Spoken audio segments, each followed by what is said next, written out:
Welcome back to the Hateful Geeks. Excelsior! This week we're talking about comic books. And only comic books. We've talked about movies a lot, but we're going to be talking about your favorite paper funny books. Not Marmaduke. Fuck you. I like Marmaduke. Anyway, once again, welcome back to Hateful Geeks. I am one of your many hosts, Phil. This is Sweeney. I'm Andy. This is Tim. And this week joining us is a special guest star, our friend Shannon, who is also a big funny book fan as well. Shannon, say hi to the nice people. Hey, what's up, guys? Appreciate being here. Thank you. Appreciate having you, man. Andy, his friend Shannon, works with him, and they'd like to talk comic books all day long at work, and he somehow suckered Andy to get onto the show. In fact, we're considering replacing Andy with him, depending on how this episode goes. Oh, man. Anyway, every Wednesday, for those not in the know, new comic books come out every Wednesday.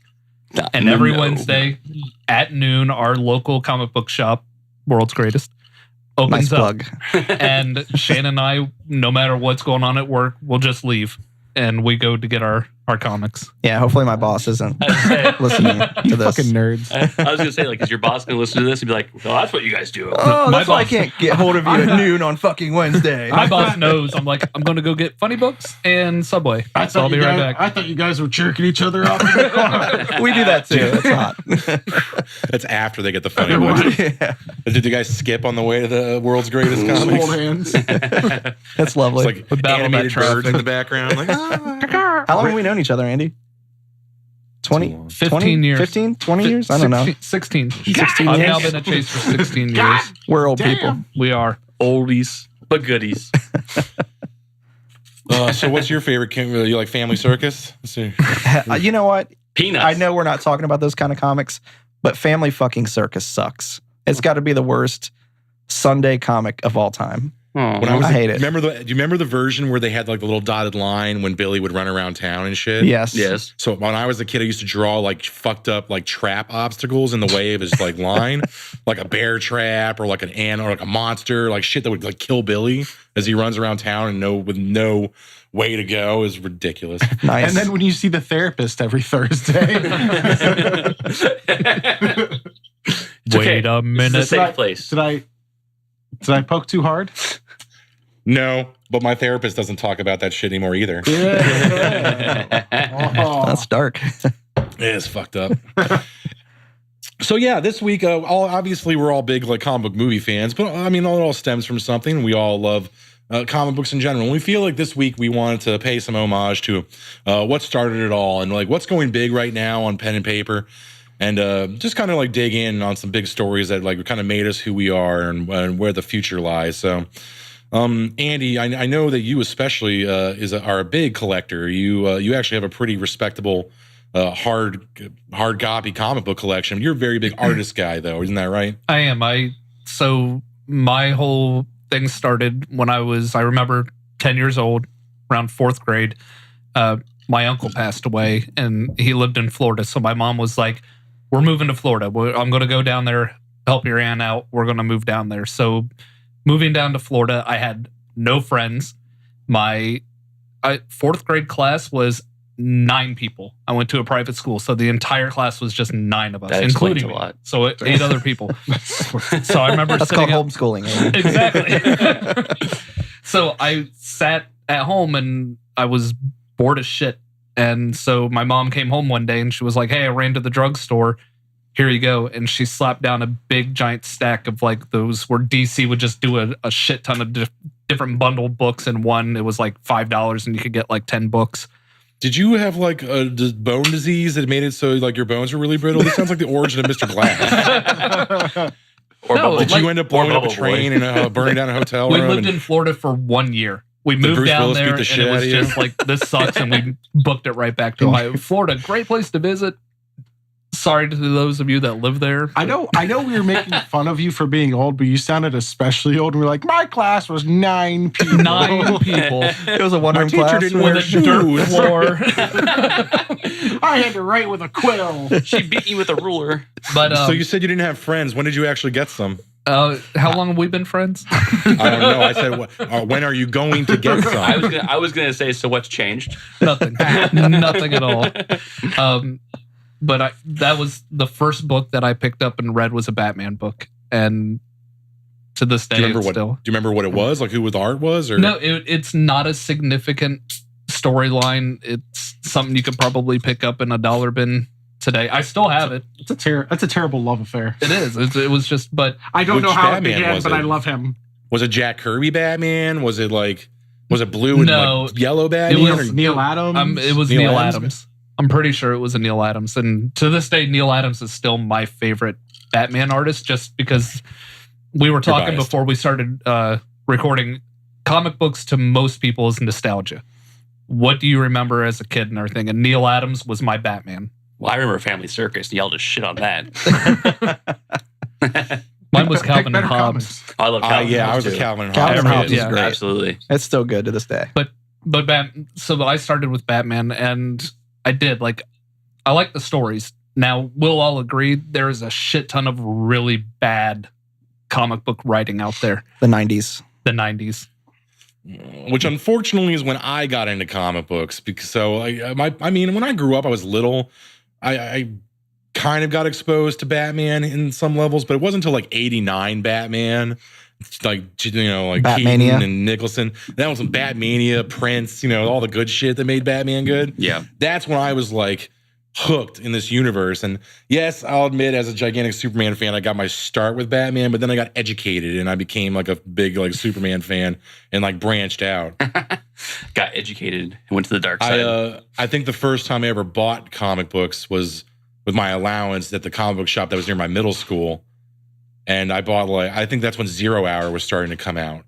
Like I already got my dad had already gotten me copies of like Death of Superman and the ones that were like packaged that you're not supposed to take out of the In the packaging. black Mylar bag. Yeah, like Superman Right. in the Afterlife with Pa Kent and all that good shit, and like the hologram on the cover.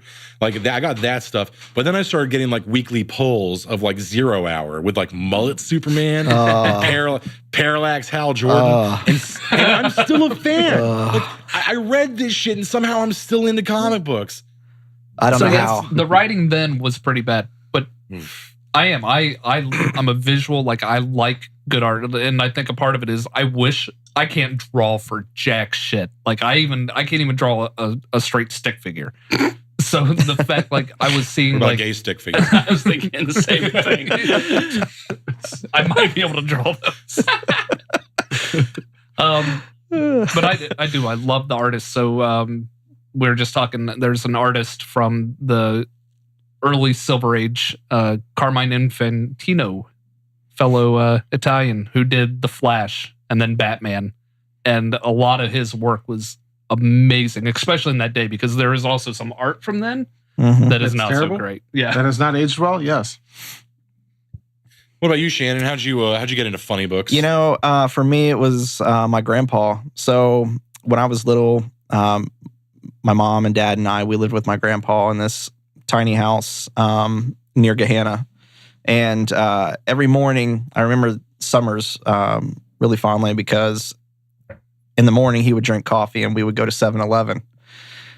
So we go into 7-Eleven, he'd get his coffee, he'd get his paper, and then they had the old school turnstile racks Spinner in racks? the spinner racks. I wish those were still around, They're actually. making a comeback. Are they really? Diamond made like 250 of them for retailers to buy and sell, and they sold out in like minutes. Oh, wow. So, we go in, he'd let me pick out a comic. Every time we went in there, without fail, I'd pick up something new. And then we'd go over to the Tasty Freeze across the street and I'd get ice cream. So comics and Your ice grandpa cream, man, rules. that's how I got into it. So I can't really say what my first comic book was because I've had comics or been getting comics for as long as I can remember. As long as I have memories, I've had comic books. Shannon might be a little modest right now with his collection. Like mine is okay. I just broke the 900 mark, and that's pretty small for collectors. Shannon, you've had the first appearance of Mr. Freeze, I did. Mr. Zero. the first appearance of Poison Ivy. Have that. Yep. What are some other significant? I've got the first appearance of Silver Age Scarecrow, That's a CGC graded book. That's 9.2. It's probably my favorite book. I love that cover. Yeah, that's another Infantino cover. So very, very sweet cover. Yeah, I'd say that's probably my best book. It's probably a $900 value or so. Nothing too crazy. It's not like I have a Spider-Man #1 or Amazing Fantasy, laying around. Like this guy does. Yeah, I'm not Tim over here. I mean, if you had that, we would have told you to bring it, and then you wouldn't have left. You would have ganked me like, I'll take that. Yoink. Thanks, buddy. We like this book too. Yeah. Tim, you've worked at comic book shops. How do you get into comic books? I'd say like my first kind of like memories are watching the 60s Spider-Man cartoon. And, oh my God. And Batman, like just like on syndication, like just because like my aunt would watch me and growing up, and it was just on the TV. But like my first like comic book that I remember getting was a trade paperback of Spider-Man versus Green Goblin, and it had like the first appearance of Green Goblin, and it had the I can't remember what the story is called, but like the late 60s drug story where Harry Osborn's just doing LSD.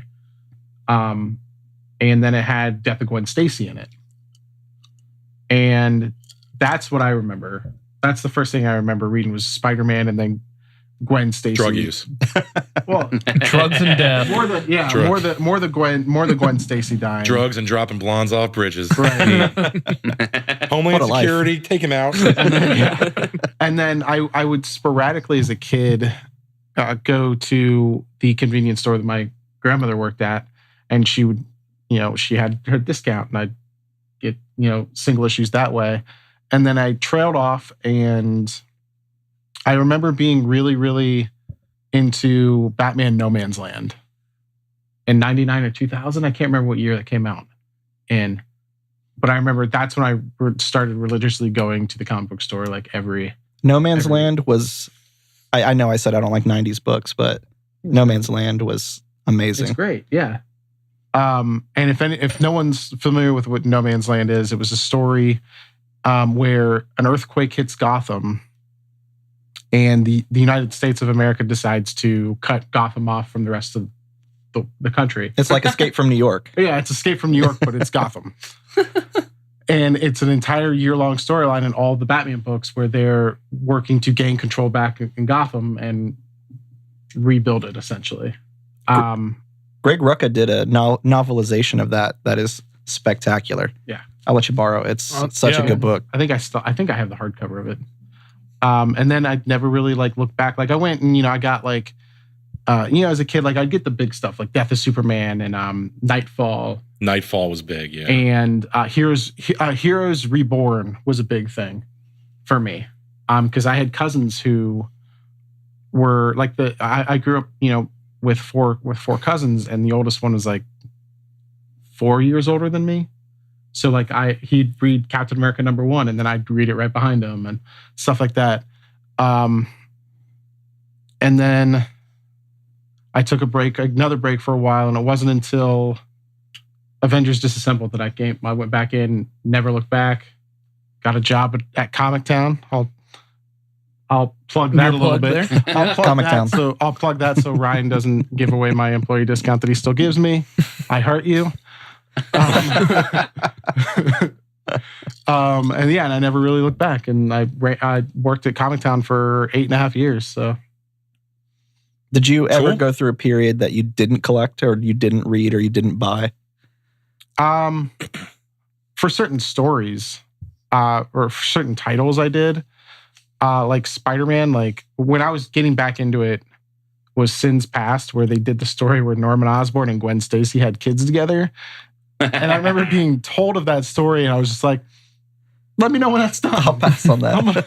It sounds terrible. But yeah, there's about 2001 to 2004 where I would just pick up things here and there, and they were just random issues.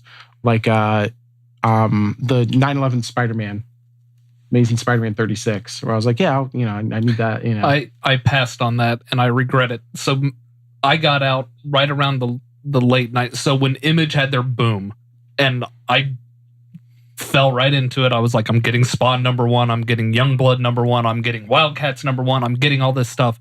And then I realized there was 1.2 million copies of Spawn made, and it was like the money I paid for this book, there's no, like, I was like, this is ridiculous. They're just saturating the market. And then shortly after that is, I believe, when Marvel was like, we're filing bankruptcy. Yeah. I kind of jumped back into comics, I think, at the perfect time, because Captain America was and this is back before what they're doing now, like relaunching with #1s like every 6 months. Mm-hmm. But Cap was a new #1. Iron Man was new #1. New Avengers was so it was a good jumping on point. And then Batman was like right around that same time was Under the Red Hood. And Under the Red Hood is great. It is. Amazing. And it was like maybe like a year or two before Infinite Crisis. I can't really remember what was going on in like Green Lantern, and like I think maybe Green Lantern Rebirth had just happened. So Green Lantern had a new #1. And I can't really remember what was going on in Superman at that time. Yeah, that's right, because that was the original Rebirth, right? That and Barry Allen Flash. They did 2 Rebirth storylines. Barry Allen was like a few years later. Yeah. That was like right before War of Light and all the crazy shit started happening, and then Flashpoint. Mm-hmm. That was like the twilight of like pre-New 52 DC. Yeah, because Flash Rebirth came out after Final Crisis, and Final Crisis was 2010, I think. 2010 or 2011. I fucking love Final Crisis. I do too. Holy shit. And Infinite Crisis also. I think Superboy Prime is probably one of the greatest DC villains. Notoriously hated because he's like a fucking, he's a commentary on their fans. But holy shit, man. He's a petulant child who punches reality. Other than, like, I like him other than the reality punch. That's the best thing about him. He's like, fuck this story. Well, I think it was just more like the anticipation of like, how did Jason Todd come back? Oh, because Superboy Prime was Superboy punches him alive. It's like stupid death in the family. Yeah, it's like, fuck that. So Tim, you really don't like bending reality stories, do you? If it's done right. Fuck. If it's done. Dude, Tim. When they finally beat him and send him back to his original Prime reality, he becomes an internet troll. No. Like, he's the greatest DC villain ever. I think you're understanding me wrong. I think it's that, like, I like Superboy Prime, and I like that they did that. It's just that one kind of thing. That's the only thing I didn't like. Is that legitimately your favorite villain? Oh, God, yeah. He pisses so many people off. I love him. Superboy Prime makes so many fans so fucking angry. How can I not love him? First of all, he's part of the Superman family, so I gotta like him. And he's just so broken and bullshit. Like, he makes regular Superman look like weak. He's cheap, you guys. Plus, he gave me Jason Todd back. Yeah. Well, before we get into our favorite like heroes and villains, Sweeney, your turn. What got you into comics? So I am what you would call a comic book novice, I would say. I didn't really get into comics when I was a kid. I was more into like Pogs. I don't know why, but want to see my Pog collection? Yeah, I collected Pogs. I played Pogs like school. Like that was like my thing when I was a kid. But like I can remember like the first comic, like my first introduction with comic was Calvin and Hobbes. So like that whole Calvin and Hobbes, it's a great little series. I love those books. Like those are fun to read. I like the whole concept. And then I'd say my first like dive into like the comics world was actually the Spawn movie. And that's why I was like, oh, where did he come from? What's this about? And so I kind of like dove into the whole Spawn realm. What? Yeah. I was just like, I really liked the art. I really liked the look of it. I thought I was a really big visual person at that time. I was a kid. I was like, oh, it looks so cool, blah, blah, blah. And Spawn does look cool. Yeah. I'll give him John that. Leguizamo was the Violator. Yeah. Yep. I still to this day will watch that movie. It's nostalgia. Like I go back to my childhood. Like it's just fun to watch. And then of course, like '89 Batman was a staple in my house. I would always watch that whenever I wanted. And then I would say I got more into the stories of the characters by like talking to you guys. Like you guys would mention plot lines. We would play like hero clicks. You know, we'd play all these games that involved comic characters. I really didn't know much about them, so I started getting more and more into it. And for everybody that knows, like I'm a huge Iron Man fan. Like always, I mean, I was before, but I also had something happen to me, and it kind of turned me into like Tony Stark himself a little bit. I would say I have a piece of metal in my chest, so it kind of like made me more attached to that storyline as well. Inching closer and closer to your heart. That's right. So, and then I got like, so my first, I started purchasing comics wasn't until probably a few years ago, honestly. You know, I think the first big purchase I did was the entire Blackest Night series. Like I bought the entire series and I read the whole thing. Like, and that's what I really enjoyed that. So then I started buying like Infamous Iron Man. I did this because I think I sold that to you. It was that we were at that. It was at Buckeye Comic-Con. And I actually talked your boss down from like. I think it was wait, so you work in the booth? No, like I think he was with us. No, I was I working gotcha. the booth that No, time. he was working that one. Yeah, I was Just working you the and booth. I went. Yeah, I like talked him down and got the whole series like for cheap. How awesome is that? So Phil, I'll tip the hat to you for this one for turning me on this. I hated the Green Lantern. I hated the Green Lantern Corps. I hated everything about it because I was like, you're telling me that some whack job gets a ring from some space midgets and he could just think of whatever he wants and he makes some construct out of it. Fuck him. But that's the coolest power, I really don't think. care. That's amazing. But it was when we finally sat down and like Sweeney said, we played the Hero Clicks event where they had the Blackest Night. And I was like, all right, I'm kind of digging their power sets. I'm kind of digging their stories. So I went out and I got the trade and I read it and I was like, all right, I was wrong. Right. It's fantastic. Well, I mean, it's the greatest weapon in the DC universe. It harnesses the emotional spectrum, which gets a little Captain Planet-y on the surface. It's like it's a little superficial, but ultimately, what it boils down to is like conquering your own emotions and then like smashing the shit out of somebody with a gigantic green rocket. And that's how I always viewed it too. Fun. It was like it was more than just I'm super strong. I can beat the shit out of you. It was like I have this internal feeling that I can harness due to this power, and everyone's different, and so I can use my willpower to overpower you, or I'm fear, so I can scare I can use that against you, and it was like a cool concept to like actually go through the entire emotional spectrum when they did do War of Light, because I don't think they had all of them booked to begin with. It was Sinestro I feel like Corps. the Indigo Tribe is like the Indigo Tribe's kind of like kind of forced a little bit, but Sinestro Corps is the greatest thing ever. That's like my favorite villain.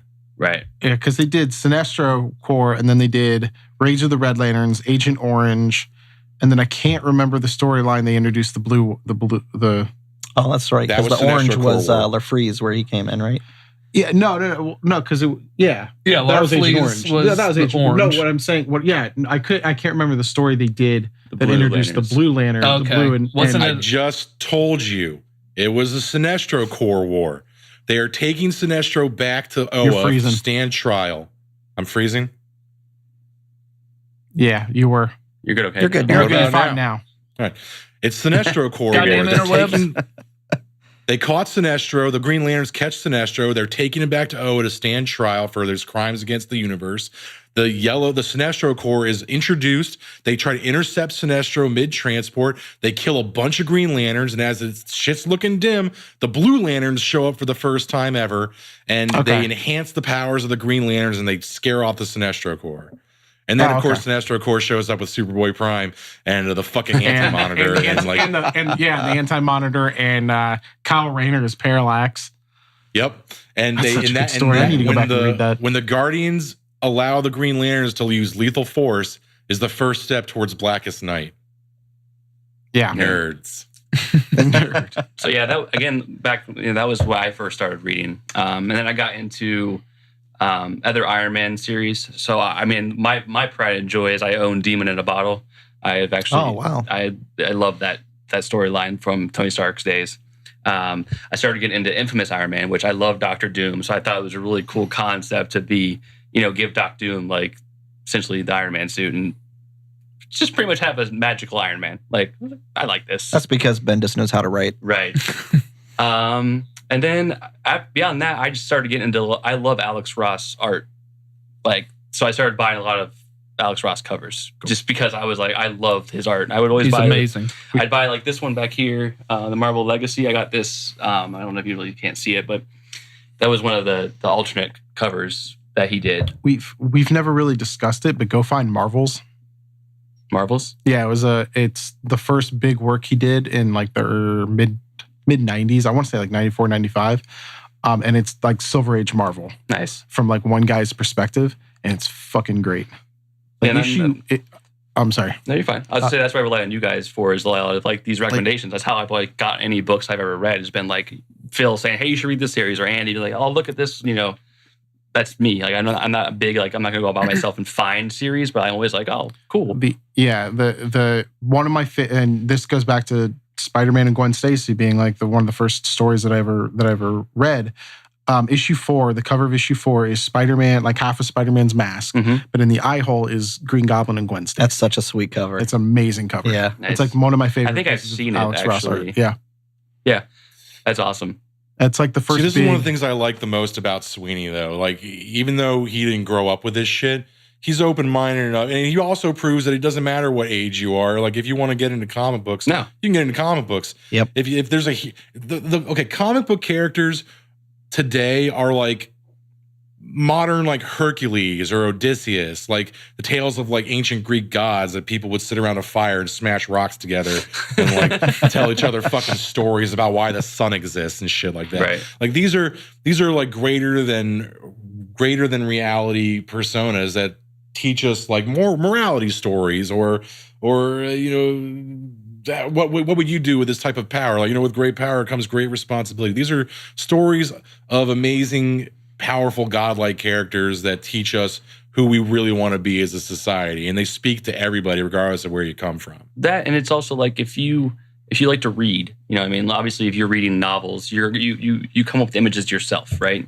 So, but comics give you someone else's interpretation of the visual art that they're telling in the story, and I think it's a really cool mashup of these great story arcs with not only your own imagination what you could see, but they give you like their visual representation of what they want to show you, which I think is really awesome. I collect artists as well. Like I love when an artist could draw something that matches, like when they made Lord of the Rings movies, and it was like, holy shit, that looks exactly how I imagined it. So when looking at like the Dark Knight Metal, and I'm collecting the variant covers from Matina, because I'm like, that to me looks amazing. Like the Matina covers are awesome. When Delato does Spider-Man variants, Gabriel Delato, amazing. Like I love his Spider-Man stuff and his Venom work. And that's where we differ, where like I go about the story and like I just don't want to spend the extra money on variants when I can just get the regular. That's just me. That's how we're variant whores. Yeah, I love the variant comic books. There is like there's gamblers, there are drinkers that I collect. Like I like having something where I go, this is rare. Yeah. This is unique. This is different. I bought a Vampirella variant because not because I collect Vampirella. Because she had big boobies. Is that what you said? No, it's done by an artist, is Lucio Perillo. Something about these Italian artists that I love. Lucio Perillo does very gothic looking stuff, and it's a virgin cover. So a virgin cover means there's no title, no numbering. It's just the art on the cover. Yeah. And there are 500 copies, and I was able to secure one. Nice. That's the coolest thing about this hobby, though. It offers something for everybody. Like Andy loves the art. He wants to collect the art. He wants to have like something to display. He wants to look at immaculately drawn Vampirella titties all over his house. You've got like people like Sweeney who just really want to like check out a cool story every once in a while, or like get down with like a character that really like speaks to who he feels he is as a person. And then you got like I love a good plot. I love a good story. I'm a film major. I like give me plot development and character development. You're a digital reader because you like the story. I don't do digital throughout my life, I have been I don't want to say saddled. I need a better word. I have been with women who have not really understood the expenditure of money for comic books as a grown man. So I keep my reading digital, so I don't have it taking up space all over the place, but I can still absorb all these great stories and these characters that I love. And the thing about being a digital comic book reader is I burn through material really fast. Like, I don't have to go out and get it. If I want to read 15 comics in one sitting, I can. And the fucked up part is that I run out of shit to read. So I have to start like filling the gaps. And that's when you like start, when you don't have enough drug to feed your addiction, you start trying new drugs. And that's why so we were talking before we record. I haven't read Metal at all yet because it's like a Netflix show. When it comes out, I want to watch it all in one sitting. I want to read. I don't want to read up to number 5 and then all of a sudden go, all right, I don't know when this ends. I'll find out in a month. Right. Like, it's something for me to look forward to, though. Like, I didn't read even The Death in the Family until it was in a trade. Yeah, but that's like, I feel like that's, I don't know. Do you wait till all the Game of Thrones episodes are out before you binge watch the No season? way. No, you watch every fucking Sunday like the rest of us with your pants around your ankles. But if Game of Thrones, if HBO was like, here's the entire series all right now, I would fucking sit there and watch it all in one sitting. No shit, you have a heartbeat. What the fuck? What kind of argument That's is that? how I would prefer it. So that's how I prefer to read. So you would rather my comic prolong stories. not starting instead of not finishing. Yeah. So I'm sitting here knowing 5 issues of Metal and knowing everything about the plot, and you own the fucking comic, I do. and you don't know issue 1. So fuck you. I've bought the variant covers, and the variant covers will stay bagged and boarded and never opened.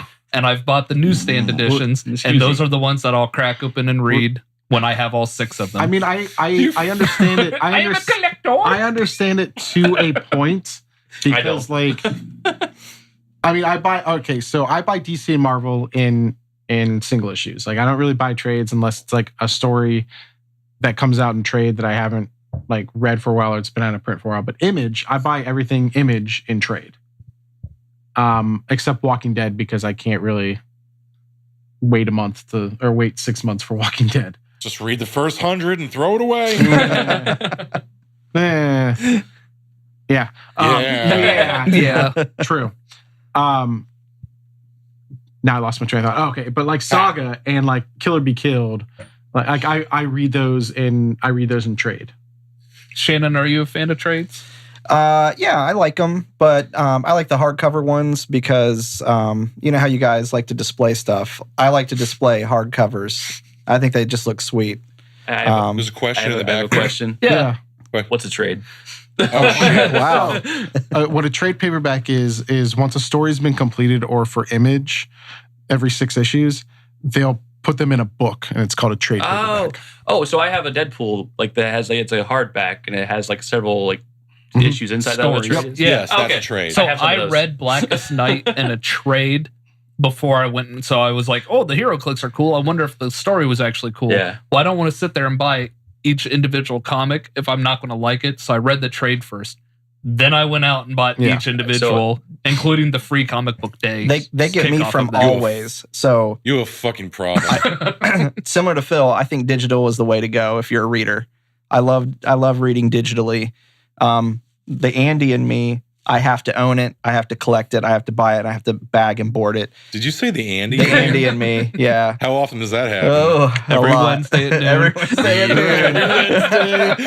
After Subway. Yeah. And then they get me with the trades too because I like to display them on my shelf. Yeah, so I mean, that's kind of... they get me always coming. My good buddy Salmons, who's another fellow nerd, a good friend of mine. He actually got a gift for my birthday. He gave me 2 Deadpool trades. One is where it's Deadpool versus Bullseye as Hawkeye. Yeah. And Was that during the Dark Avengers period? probably, Dark Reign? Yeah. Dark Reign. Dark Reign. But it has one of my favorite lines that Deadpool ever says, because like him and Bullseye are fighting in a meat like butcher facility, the meat packing facility. Sure. And Deadpool attacks Bullseye and puts meat hooks inside of him. And he's like, "Say it, say it." He's like, "Get your meat hooks off me." I should probably go digital because like half of my office at my house is just filled with boxes of books. Yeah, you didn't even mention how It big your is so collection was. convenient. I can't even put it into Just- words. Let me put it this way. Like, I own comics. Like, there's my Death of Superman right there. There's my and a couple issues that Andy's given me for the amazing covers that I just love for sentimental value. Thanks, bud. You're welcome, bud. Like, I love giving comic books as gifts. I've given Sweeney a few. To be able to give somebody a comic book that they like, that they want to display because the art is good, or there's some kind of story that I go, when I read this story, it made me think of you. That's why I like to You gave me gift comics. You gave me the Iron Man where it has Mary Jane going into the suit, correct? That's not all she gets into. Yeah, Mary Jane. Spider-Man's pantalones. Is Yeah. that cover right over there? Dude, Mary Jane working for Tony Probably. Stark is like the most sexist thing ever. Like, she totally blew her way It's to an that job. Alex. That's not how she It's should the have done it. Alex Ross cover of Mary Jane in the Iron Spider suit. Yes.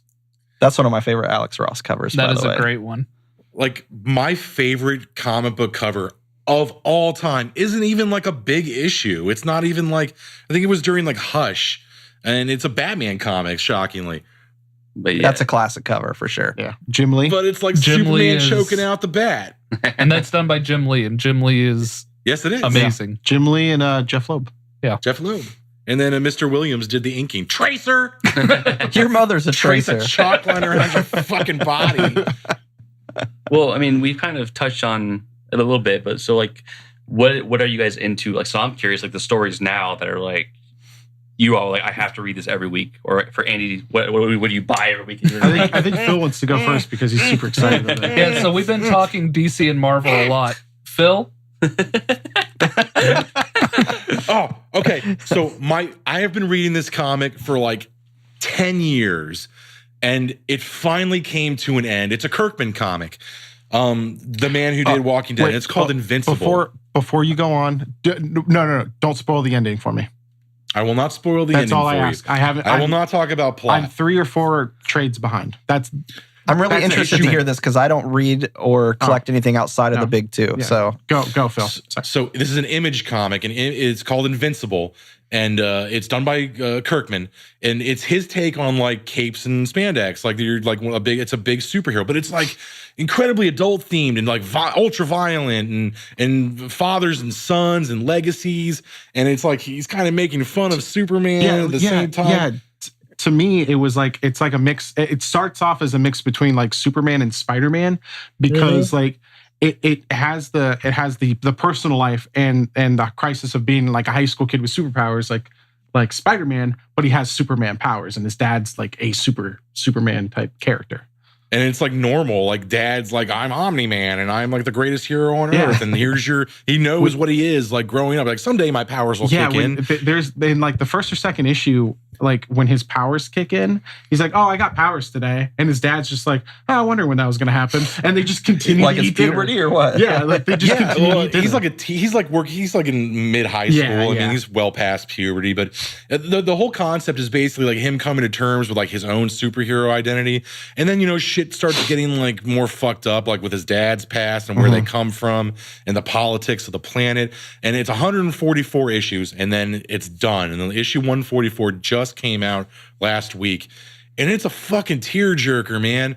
Like, it's sad to see these characters I've spent like a decade like getting to know and like watching them grow and like the pain and trials and tribulations they've gone through, and then seeing this story come to an end. But it's handled so well. Like, Kirkman, I wish he would do this with The Walking Dead, because Walking Dead needs to fucking end. It needs to end. Like, I don't give a shit about your stupid fucking virus. I don't care about fucking Carl. Yeah, it needed to end. I mean, Coral.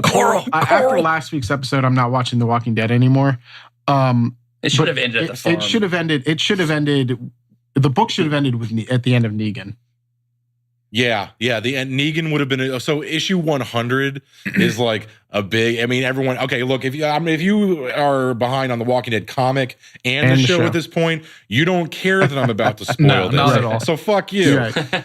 Issue 100 is when they bash in Glenn's brains with a baseball bat named Lucille, and then you got to see that in the show, and then they kill Abraham for some fucking reason, even though he's still alive in the comic. He's dead now. Kirkman just does not know where he's going with Walking Dead. It stopped being about zombies and people a long ass time ago, and he's rehashing old plots. Like Negan was just the fucking governor a second time. Yeah. But I can't watch the show. I can't read the book. I'm done with Walking Dead. I was very intrigued with what they did after Negan was the now I can't even think what they're fucking called. The Whisperers. The Whisperers, thank you. Where they just God, I'm a nerd. They cut off the skin of the zombies and started wearing the skin of the zombies to walk around as their. And they didn't talk. They whispered. Yeah. And they had like one bald chick named Alpha was their leader. Yeah. And they would like use the zombies as weapons. Right. It was fucking stupid. The book is not great anymore. And then, like I said, after last week's, I mean, I was almost done with the show for a while, but then at the end of the mid-season finale, where they, spoiler warning, kill Carl, and they killed Carl in the finale or the premiere. I'm just like, I'm done. I'm over this show. Yo, man, the entire fucking book is about Carl. Or? Yeah, what Phil just said is like that entire book is about Carl, like, especially Carl's after the Negan. future. Carl's the future. So what do you do when you just killed the future? Right. And apparently, there's rumors that Negan is going to get his own spin-off series now, and I'm like, I don't give a shit. He's redeemed in the comics. Like Negan's a hero. Like Negan's joined them. Yeah. He spends fucking 4 years in prison after a time skip, and they let him out. He's cool now. I think that's what they're going towards in the show. Yeah, and the Carl's show death apparently is I think Carl's death is the catalyst for Rick to not kill the Saviors and like try to make them redeem. I don't fucking know, but Carl's death is dumb. Well, they'll keep making it as long as it makes them money. Well, it's getting the lowest ratings it's had since season 1. So yeah, but it's still a ton, though. Isn't it still like 8 or 9 million? Yeah, they're still making money off of it. Yeah. Even if it's not what everybody wants, they're still going to have those diehard fans that are like, I still want to see what happens. Yeah. So I have to admit, I quit watching last season. Yeah. So I saw after the farm. I saw the farm. Spent a whole fucking season at the farm. Like, no. Glenn that was got a long his time head ago, bashed in. man. I watched the episode after Shane that. was still alive then. And I said the same thing as Phil. I said, this is Governor again. Yeah. I don't want to watch the same thing that I just watched. Yeah.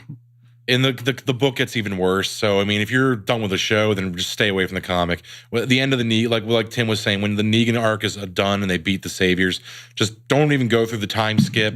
Just end it there, and Walking Dead has a nice ending. You can live with that. There you go. But no, like I like Invincible was an amazing comic, and the art evolved, the story evolved, the characters evolved. And I don't want to spoil it for you, Tim, but it's a really great ending. It's an amazing fucking I've heard, ending. and like I'm trying to stay away because now I'm thinking about it more, and I think I'm like 5 trades behind, which is about 30 some issues.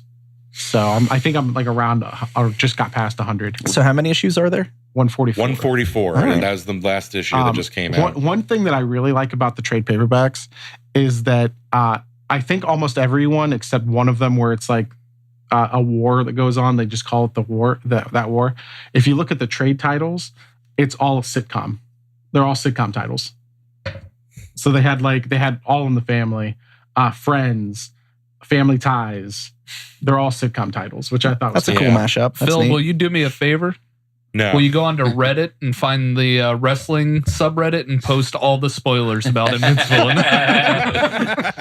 Take a then I'm going to take a giant shit in your family room. No. You're going to show them your dick. Yeah, that's my go-to. Triple. That's my go-to. There's only one more comic I want to talk about, and then I'll shut my mouth. And this is an older comic, actually, but this is a comic that actually made me realize what amazing stories like there are outside of the big two, DC and Marvel. Like Image has great books. They've always had great books. You know, say what you will about Spawn being for edgelords, it is. But they have some amazing titles, and so do some other books out there. We talked with what was our good friend our very first interview? Keith Cretin. He was talking about some good books, but this is sort of in the same vein. This is a book called Why the Last Man. Now, Why the Last Man's a comic book from like is that a Vertigo title? It was a Vertigo title. I think it's a Vertigo It was, title. yeah. Yes, it is a Vertigo title, not an Image title. But the premise is that every mammal on Earth with a Y chromosome dies suddenly in a cataclysmic event, except for Yorick Brown and his pet monkey Ampersand. And my internet connection is unstable again. You're not freezing on our end. this Yeah. time. Yeah, You're good. looks Alright, good good. here. And this is probably like the comic that like changed my life as an adult. Like this is not a funny cracking jokes like punching the villain every week comic. This is a heartfelt story about a man who wakes up one day and he's the last guy on Earth. And this doesn't like turn into like, I'm gonna fuck everything in sight, dude. This is a guy who realized that his like he now has a responsibility to keep the human race, but he doesn't fucking want that. Right. And he could be killed. Like there's a sect of the women that survive this cataclysm that are like, good. All the men deserve to die, and if they find out there's one left, they're gonna finish Mother Nature's job. Yeah. And then he has to like travel across the country, and he's like, his mother's like a senator, and like they give him like a Secret Service agent to protect him as he goes on a quest to find like his fiance who he was gonna like propose to when the event took place. And it's like him trying to find out like what happened to all the bros, bro, and why don't all these girls understand my sweet movie references?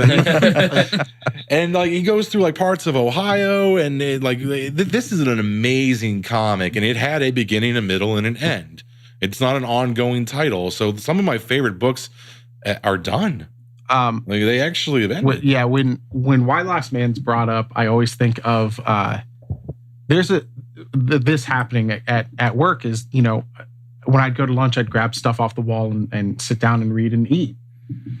There's a fairly significant plot twist in the second to last issue of that book, and it is on the top of my read pile. And someone's like, "Oh, you read that? Did you get to the part where like just spoils it?" Oh, I'm just no. like, throat punch, No. throat punch. and like, You think you would say, "Did you read it yet?" Not, "Did you read the part?" yeah, where, and then just spoiler, And like then I this dropped, happened? like, and I very distinctly remember I was eating Chinese food and I dropped the fork and I was like, "No, because it's on top of my read pile." You gigantic asshole. Fucking piece of human excrement. Absolutely. But You get a lot of stuff spoiled for you. I do. Well, no, that's, in all honesty, that's why I started going to see the Marvel movies on Thursday nights, is because I would work Fridays, and if Everybody. I work, everyone would just be like, "Bam." Tell you like, everything. Look, Yeah. that would suck. The only time I missed doing that was Man of Steel, and I got Man of Steel spoiled for me like that the day it came out. well, you got the version of Superman spoiled for Hey, you. where's Josh Yeah, Howard just so he certain can talk things. about He Man of comes Steel? from While Krypton. is he around? Right. Look, man, your little friend Josh and I. Hey, now, I fully understand there are not every movie is for everybody, not every book, not every comic is for everybody. But if you don't have a legitimate reason for hating something, then you're as big of a piece of shit as the guy who spoiled that comic for Tim. And I want to piggyback for a few minutes on Phil's indie thing.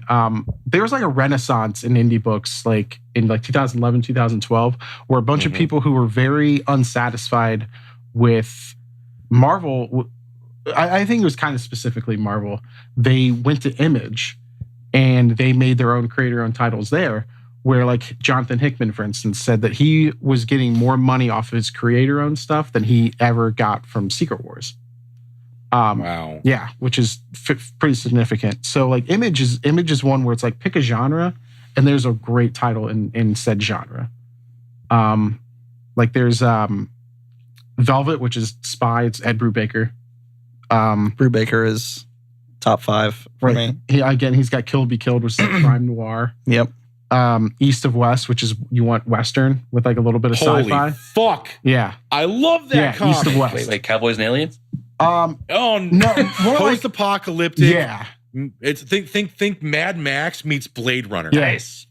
With like a Western little like feel to it. And the 4 horsemen Yeah, of the apocalypse are real people. Yeah. Speaking of Mad Max, did anyone ever see Mad Max Beyond the Thunderdome? Always. Yeah. No, Sweeney, I have never seen Mad Max Beyond Master Thunderdome. Is that Blaster. the one with Tina Turner? Master Blaster. No, but We it was don't need like- another hero. No, but Who Run it's Bought on- a Town? So you know it's on Crackle now. You actually can live Sweet. stream it on Crackle. That's why I was saying that, because it's actually, you can just free stream it right We now. don't need another hero. 2-man enter, 1-man leave. So yeah, like pick a genre. One of my favorite ones that have come out from Image Wise is Chew, and it's a very strange premise, but I love Chew. I don't know, Phil, you didn't like it? It's Very weird. And it's very It's out there. weird. What's It's the premise? weird. It's Can you talk like? Yeah. cannibalism. Yeah. So this guy named they live in a world where there are food superpowers.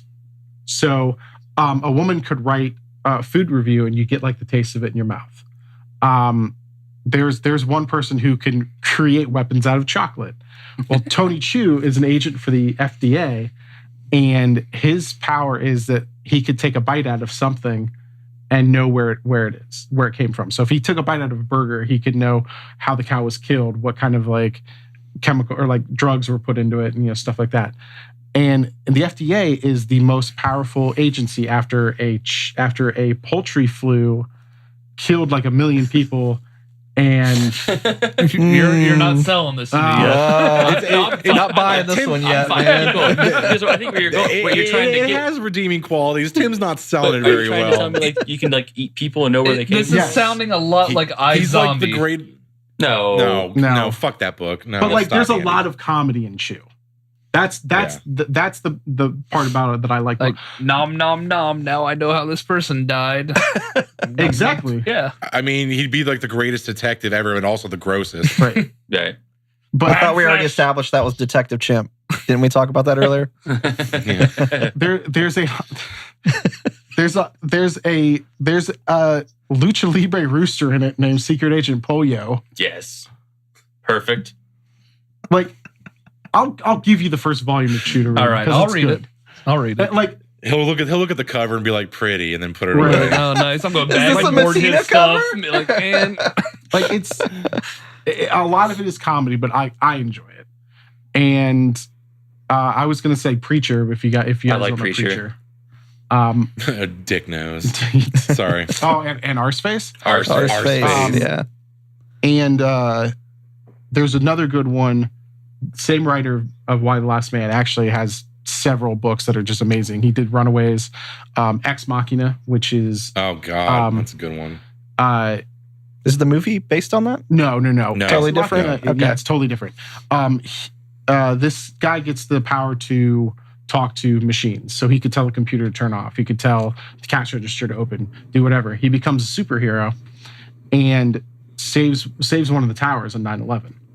And he gets in this conversation with the homeless man of like, look, like what you're doing is fine. It's, whatever. But like, if you want to help us from within. So he unmasks, runs for mayor of New York City and wins. So it's an ex-superhero as the mayor of New York. Like, that's just the premise of it. But he keeps up with his duties, Right. though. You know what I mean? Yeah. Yeah, Like he's duty. like ass kicking And duty. yeah, An and, ass-kicking mayor. He's an ass kicking Nice. mayor who like actually stands for the people, but also the talks to Governator? machines. right, yeah. I mean, you get into like how he got these powers and stuff like that. Like, and it's only 60 issues, which isn't terribly long for one that has like a beginning, middle, and end. And the last one I want to talk about is Saga, because I absolutely love Saga. Same writer. High five through the Right? internet. These two races have been at war with each other for as long as anyone can remember. Wings and horns. Yeah, like you were born and bred to hate the other race. So a male from one side and a female from the other meet, fall in love, have a baby. Sorry. This I is thought the you big- said that one. I thought you said one species was male and one was female. One's like a fairy race, and the other's like a fawn, like horn magical race. What I meant was like a male from one So side it's and like a female Romeo from and the other. Juliet. I'm getting a Romeo and Juliet vibe. Yeah. I was gonna say that. Yeah. And Way more fucked up than right, that. and both sides find out about this and try to hunt them down because they don't want it coming out that like love is They blue can on the coexist. battlefield. Yeah. Yeah. And it's like it won the Eisner Award, which is like the Pulitzer Awards for comics, like for best series, like 3 years in a row. It's fucking great. It deals with like race issues, war issues, transgender issues, yeah. like like sex issues, sexual identity. Are there other races in this book? Because I yes, I flipped there through are one and I saw somebody with like a TV the robot race. Yeah, the TV head. Yeah, the TV What's head. that all about? Robots. They're automatons. Yeah. They're a race of robots who are like arms dealers to both sides of this war. Yeah. They don't give a fuck. They just want to make money. So like whichever war side is up, they just sell them guns. Yeah. And so Prince Robot is like one of the main characters now, and his name's Prince Robot. no, and guess what? yeah. He's a fucking robot. like how Andy is with like artists, like like Gabriel Delato did this cover, or Alex Ross did this cover. I got to get it. Brian K. Vaughan is a name that I'm like, he's doing it. Instant buying it. Sold. Like his name. I don't care who's doing the art. If I see his name on it, I'm just like, yep, I'm in. Andy, you actually would really like the cover art of Saga. Some of the shit they do. I've seen a lot of Saga, and I've yeah. liked it. I felt like I haven't wanted to go back and start from the beginning to try to catch up. I don't know how far along it is. They're in the middle of trade 7, I believe, right now. I don't do trades. That's doable. I mean, I do. So again, I know, if you wanna borrow. You could do And trades. they do. I mean, you can read it digitally. You're right? like the one that's like, I want to binge. You're like, I don't Right. do trades. I don't Yeah. do trades. Yeah, because that again, I have this conflict. But- Like, I don't want to wait, but I also want to collect each individual. Yeah, they do something that I wish that 49. 49. Issue 49 is the most recent That's probably Saga. the- So that's not a That's lot not of bad. issues. No, in that's it. not bad. He has. They take What was breaks. that, like 5 years? Yeah, actually, no. What I was about to say is what Phil 5 said with years. breaks that I wish comic books would do a little bit more often is that they will do 6 issues right in a row. They'll wait a month. The second month, the trade will come out. They'll wait another month, and then the next 6 issues will come out in a row. So it gives time. It gives time for people to catch up. That is a cool Like that. thing. Any good comic, I think, for like an indie at this point, like this comic doesn't pull punches. No, not at all. I mean, and I mean, there's swearing, there's nudity, there's violence there's in an it. entire sex planet called Sextillion. Woo! One of my favorite characters is a bounty hunter called the Will. Yeah. And he, like, the way he murders people is like art. I don't even want to go into that. But he also has like a partner, like an animal partner, and it's a big, gigantic, like Egyptian blue cat. And his name is Lion Cat. Yeah.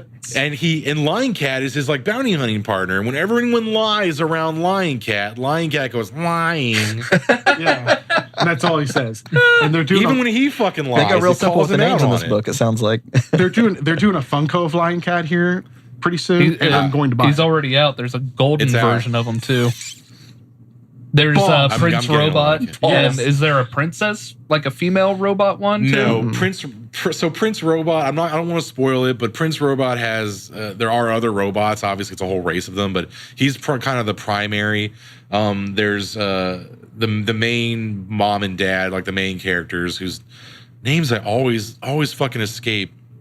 One's the horn guy who looks like a fawn, and then Yeah, there's the and then- wife with the fairy yeah. wings. Like the narrator of the comic is their daughter. Like grown up. Like grown up, like it's all like a retelling of like how her family came to like Oh, How I deal Met with Your all Mother. this Got bullshit. it. Yeah, it's Yeah. very like how it's like how my dad fucking overthrew an entire government by fucking my mom. Right, yeah. Like, that's a little long for. I wouldn't watch that show. No, that sounds But no, cool. Saga- it looks look, great too. I'm The with art Tim does on look the good on Saga's that. amazing. Yeah. So, Shannon, what are you reading now, or what has been? I know we've been big into Rebirth. Yep. DC did a relaunch and a Rebirth title, and it's been good. But what else have you? So I'm really into, and I'll be completely honest, I'm not like Phil. Like, I don't read everything underneath the sun and then like crave more. I read when I have time. I have 2 kids. I'm really busy. So I have a problem. you have a problem. I wish I had that problem. I wish I had more time to read more books. But I find that I gravitate towards books that involve like father and son relationships. So like in New 52, for example, I was reading Animal Man. And, you know, they've got this arc that involves his son and his daughter. And I'm like, holy shit, this is really fucking good stuff. And then also still in New 52, Tomasi and Gleason did the Batman and Robin run. Yeah. And then that now translated into Rebirth with Superman. Mm-hmm. And I see some similarities between what Tomasi and Gleason did with Batman and Robin, because it's about the relationship between Bruce and Damian and how that goes. And then, the same with Superman, like that relationship Superman and John. with John. And I think that's why I like Super Sons so much, even though I hear they're canceling that now, which kind of sucks. They are, but there's supposedly something that's going to be after it. It's going to translate into a new title, apparently. Probably Teen Titans, I imagine. Yeah. But issue 16 Is the last or is it one? 11? I can't remember. 16. It's a double Yeah, digit. it's the last 16 is one. going to be the end. They said they were canceling Green Lanterns, which is Jessica Cruz and Simon Baz. Simon Baz. But that piece of shit They can let that story, go. it's still Remember it. going. You said you're canceling, just cancel it. Jessica I've never Cruz, I cared actually less about a Green Lantern. I like Jessica Cruz. I liked her lack of willpower, I guess you would say it, and then her coming into her own to be like, I like that storyline. It's almost similar to like Hulk when it was the She-Hulk and she was struggling with the PTSD and everything like that. So I like Jessica. Cannot stand Simon Baz. Yeah, I like Guy Gardner more than Simon Baz. Best Green Lantern. You should. Best Green Simon Lantern. Baz does nothing for me. Guy Gardner's terrible. Guy Gardner's What? not the best Green Fucking Lantern. awful. Oh, he is the best Green Lantern. No. He's such a dick. I love him. Shannon, can you lean over and punch him in the face for me? I real will. quick? I will, Hal because he is the Jordan best. is the best. Hal Nah. Jordan. Yes. Well, no shit. Kyle That's like saying Rayner. Luke Skywalker's my favorite Jedi. But he's not my favorite Jedi. I don't know. Mike Dick is a better Green Lantern than Guy Oh, Gardner. Yes. come on. Fuck you. Fuck the Phil, horse I you knew rode we had in something on. in common, man. Give it up. You're leaving him I hanging up guess. there. Guy Gardner's willpower is literally exploding out of his fucking ring. Guy Gardner is one of the most powerful Green Lanterns. He's a badass. He's a leader, and he's respected. Kyle Rayner's and better. And Kyle Rayner makes gigantic fucking cartoon I hate rabbits Kyle that Rayner, can thank suck you. a That's, dick. that's the coolest thing is that he's actually like an artist. I'm a coolest Like, he actually- thing. It is cool. I like It's a that. really cool concept that he's actually a cartoonist. A And- graphic I'm artist. gonna give you 3 words when it comes to Guy Gardner. Guy Gardner warrior. That's not when he's a Green Lantern. We're talking about Green Lantern. Why don't Guy you- Gardner. Shut up to I'm him. talking about Bowl Guy cut. Gardner just in general. That's Shitty like the leather her coat. emails argument. Just stop. That's the what? Her Just, emails. just like the her emails argument. Just stop, okay? Guy Gardner's just a giant douche. Yes. Guy Gardner is He's not great. a gigantic Nah. douche. He is a confident Like, dick. There's a That's, difference. like that's it. what a douche is. I did like him as a Fuck Red you. Lantern. Yes, Yes, he makes a I will say chainsaw that, out yeah. of blood. Yeah. As a Red Lantern, yeah. As a Red I dug Lantern, it. cool. But again, It doesn't get more metal than again, that. doesn't. but again, that's not a Green Lantern. That's a Red Lantern. Shut up! You stop Yeah. talking right now. All right, yeah, Again. that's true. Yeah, you're using Phil's argument against him. That's why I want to hear Fucking- people say you New just hate him 52 'cause he's a sucked. I don't ginger, get you it. Racist. No, I No. like New 52. New 52 had some No, great it's stuff. I like New 52. Again, superficial side of me, the New 52 Batman costume, amazing. The Oh, Rebirth like the- Batman costume, I'm not. I'm The only bored difference with it is yet. that it's his the capes. yellow outline thing That around was his it. Wasn't that in? I actually That No. wasn't in the new 52. I kind of No. like it too. New 52. It was very Frank Millerish, like I'm just not- a dark. I'll Oh, never that hate a symbol. series Do you- because of costume. do you remember- That doesn't bother Oh, me. I will. Do I you know. remember the I Batman will. arc where they killed the Joker and killed Batman? Yeah. in New 52? What's it called? Death of Death the of Family. the Death of the Family. Family. Yeah. Thank you. Because when I was So- trying to repurchase Death in the Family, everybody kept trying to, oh, you want Death of the Family? No, don't hand me that bullshit. I want my Jason Todd exploded and beat with a because of his crowbar. costume, you don't like one of the greatest runs in Batman history? Which because- one? Scott Snyder and The Greg Snyder Capullo? run? No, Yeah. I Dude, like. it's amazing. That's why I said I like the New It's fucking 52. great. I even like the Rebirth. I do Okay. like it. There's just something about that orangish yellow outline around. Like it looks like there's a giant target on his chest Yeah. now. Yeah, but Don't bother me. It's a Yeah, it's hard to story's touch good. Court of Owls. I've known Andy a while. You need to accept this fact about him. He doesn't give a fuck about your substance. He just wants it to look right. Awesome. You play World of Warcraft with this motherfucker. He doesn't give a shit about his stats. He's like, do I have 2 gigantic swords? Yeah. Like you're not doing any damage. Don't care. Don't care. Don't care about DPS. I'm looking real cool while I'm doing it. Like, fuck that yellow outline. I No, don't but- care if this is the best writing that Batman's had in 25 years. I like. I have every single Batman Rebirth issue to date. Okay. I was gonna yell at you. No, I do. I have in it. your face. I liked Court of Owls. Superman. Court of though, Owls is great. Yeah. Superman Rebirth is probably the best Rebirth story right Yeah. now. Ever since they like combined the New 52 and the Rebirth one like together. Like it was great. They've kind of like absorbed and did the fusion dance. Yeah. And now they're like the same Which like Superman I'm fine. somehow. Like I don't care because like that little Fusion. that little era of like two Supermen running around was just real weird. And I like the concept they did with those, like there's 3 Jokers or something like. But they still haven't touched Yeah, we it. don't know what's going on with that still yet. Yeah, going on. nobody said shit 2 about years that. later. The Mobius chair tells like Metron Batman, God of knowledge, that he's like, who's the Joker? And he's like, what? And he's like, got 3 answers. Like, that's tell me and more about that. And the rumor was that they were going to do Joe Chill as the Joker, and I was like, don't do it. Oh, please don't. fucking do it. Yeah. Because like as much as I like '89 Batman, that's fine in Jack '89 Napier. Batman. Yeah. Joker killing, but don't make it canon. No. For the love of God. Joker should never have any kind of significant origin. Right. That's No, the thing about exactly. Joker. He just don't give him a fucking reason. He doesn't Right. need a reason. It's just like Heath Ledger Joker, like in The Dark Knight. Of It like came out of nowhere. he's a force. Yeah. Did you guys like New 52 Joker where he cut his face off? Yeah. I thought that was that's cool. Death in the Family. Yeah. Of the family. Death Death of the family. Yeah. A death in the family is death See, of I Jason like the Todd. look of that. I I like the look. idea of it. I didn't like the look I Because of like it. the look didn't of it. Because I don't have these in like trades. I haven't really gone back to read it, but like they did Court of Owls, and then they did the story where he cut his face Yeah. off. And That every actually single happened issue in the had very that. first but issue of then, Detective But then there was a bit. for New There was a 52. bit in between that and Death of the Family, right? I just can't remember what that first Joker story was called, where he cuts his face off. I thought Shannon said it was detective. Yeah, they actually showed that in Detective Comics, I thought. The first issue of New 52 and Detective. That, yeah. Oh, you're right. You're right. But there's a story where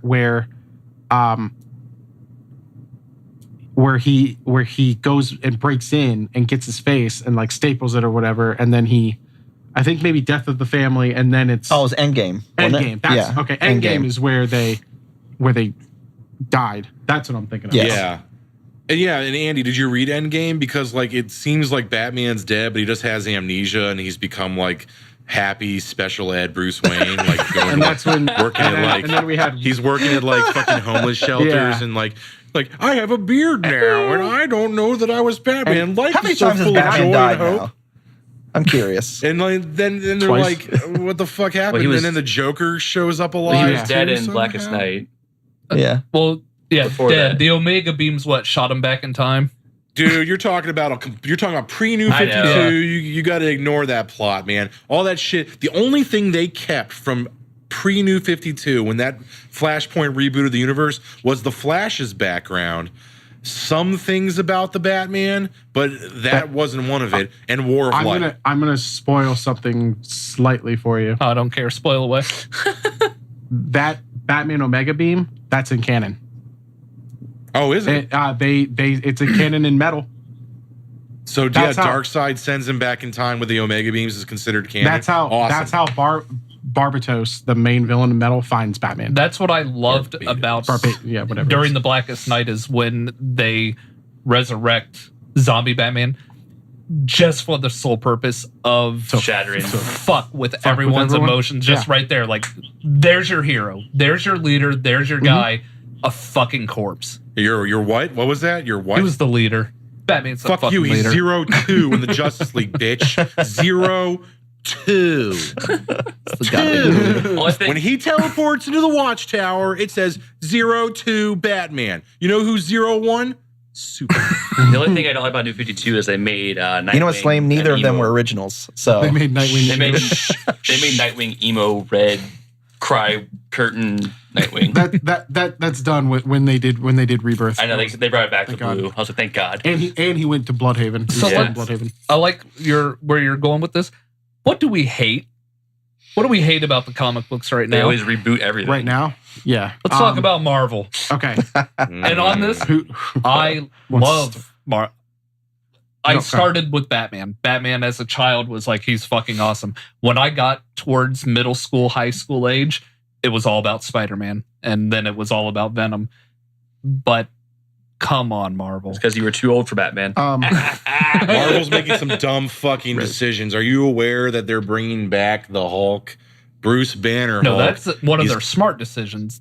No, you, sir, do not know what you're talking about. This is called the Immortal Hulk, and he is Bruce Banner during the day and Hulk at night only. You know where Period. they're going with it, though. And I'm not fucking done, Andy. And if he dies as Bruce Banner during the day, which he can do, he won't turn into the fucking Hulk till the sun goes down.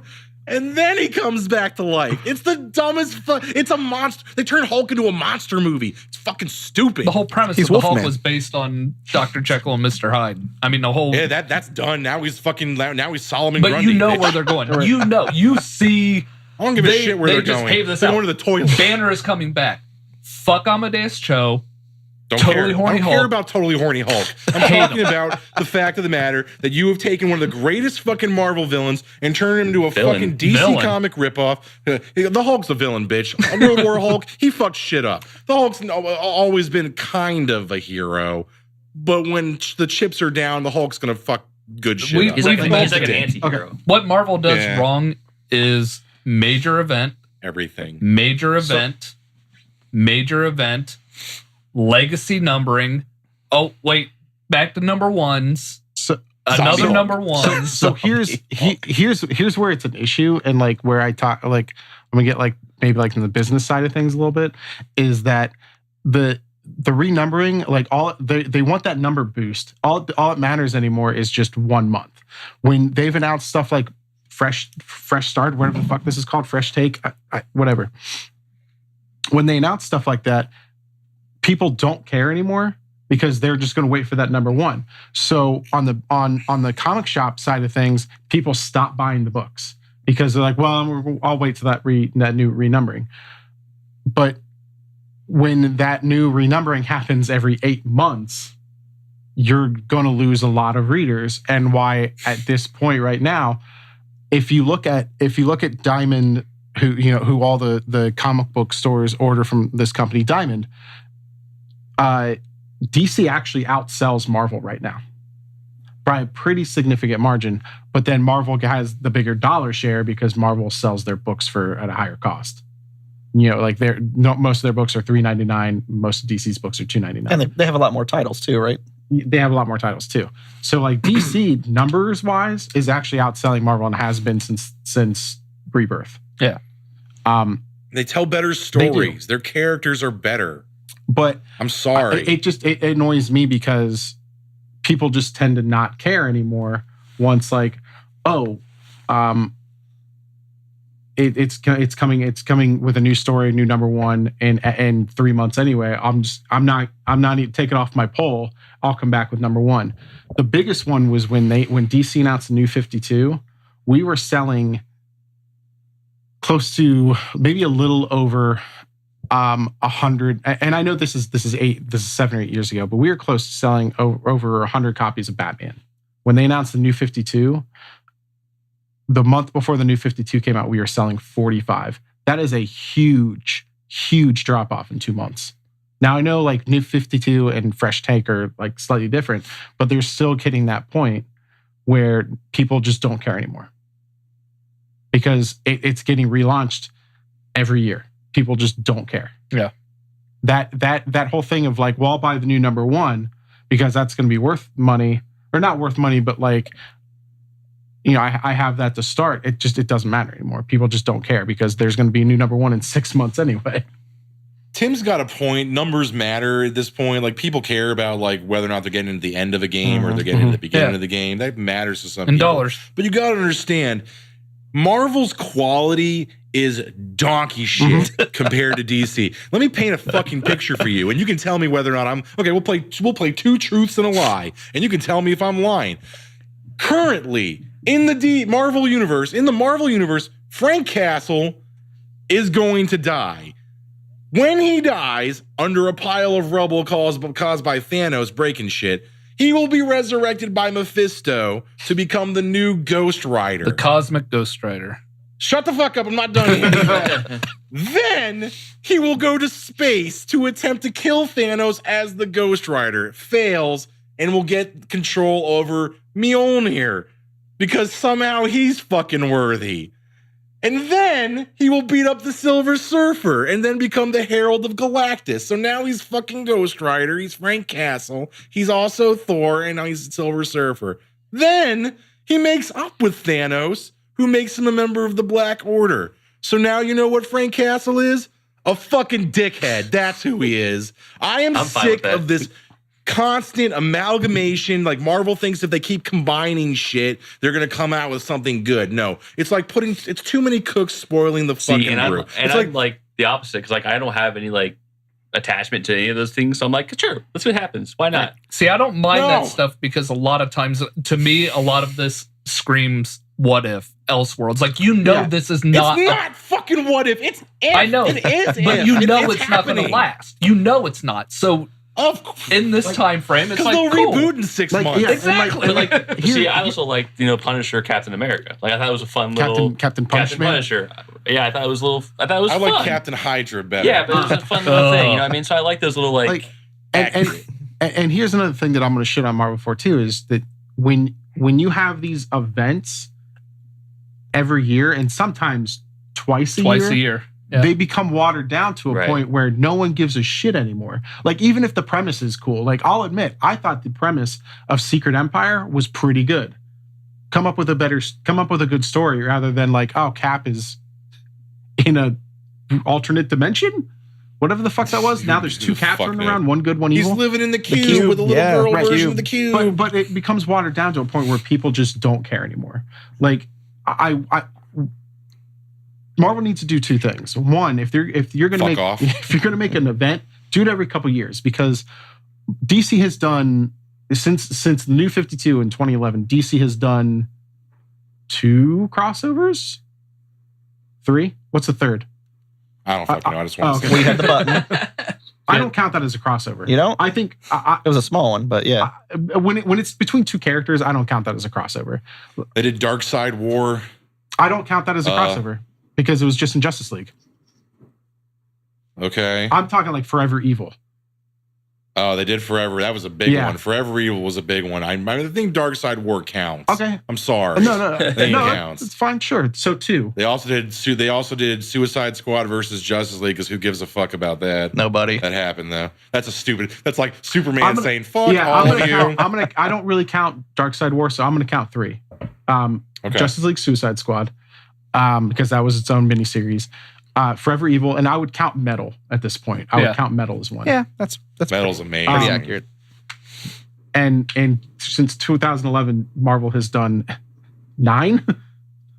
You know. See, I think somebody at Marvel knows that Andy reads their comics, because they're putting a fucking symbiote costume in every dickhead Tom and Jerry, the fucking whole book. Like, I'll give you that. X-Men I hated that. Yeah. The entire X-Men Gold team has a symbiote now. I'm so sick of Venom, I could vomit. Is that for real? I love Venom. I think it's a cool concept to give a symbiote, because the symbiote can choose anybody, right? So I think it's a cool concept to see how each individual person unto themselves then becomes the symbiote. There are 4. There's a whole race of symbiotes, though. Well, yeah, I don't want that. I just want like the symbiote. That is what you're getting, though. I know. And Jean Grey has a fucking old past Jean Grey has a symbiote that does what? Makes another voice in her head. Right.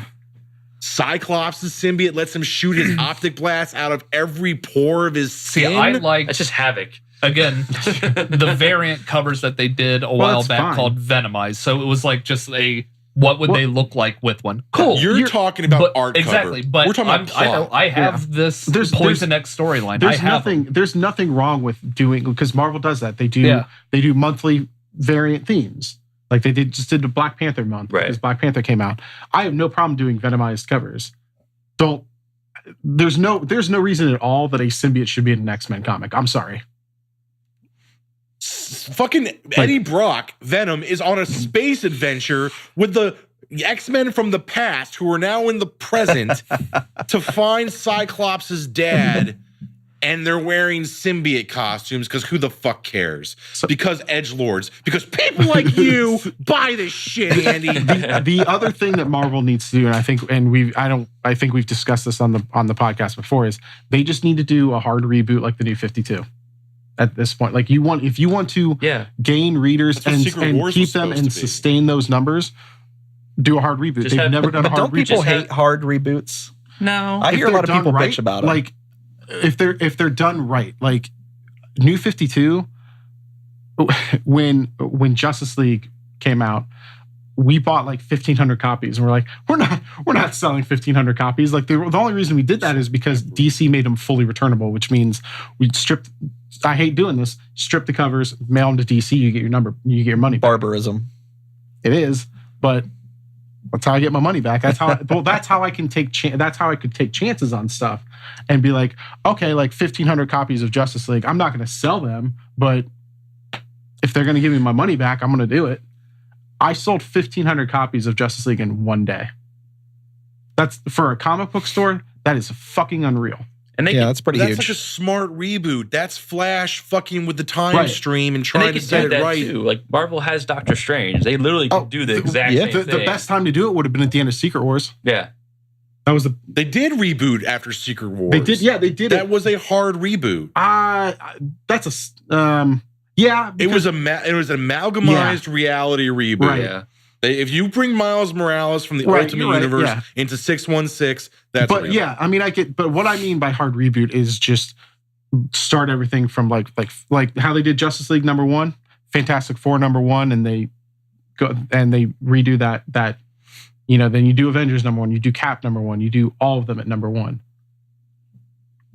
See, I kind of feel like everything we've seen so far in Marvel is the reboot after Secret Wars, because you don't see the Fantastic Four anymore. Because after Secret Wars, the Fantastic Four family became gods who were like shaping the new 'cause Marvel their kids, multiverse. their children were like, Their children are gods. Franklin Richards is like, I made a new universe, Right. Dad, and he throws it into the universe. Well, I mean, like, there you go, kids. I mean, he's been creating universes since Heroes Reborn. well, that was the very first. I they do did that kind of re- like Franklin though. I mean, I like Franklin too. He's don't so get me wrong. OP. That was that is a Mary Sue, whatever the guy, that's a Gary Stu if I've ever seen one. Gary. What was the issue? What was that issue? And it was at the end. It was like Franklin and his sister were like narrating the whole thing. Secret Wars. Valerian. Oh Valeria Richards. no! It's it was the Marvel Legacy. Yeah, Legacy. Which was the reboot before Right. Fresh Start. Which like, they So- could have just kept going with that and just like Right. Which also Valeria just sounds like a venereal disease.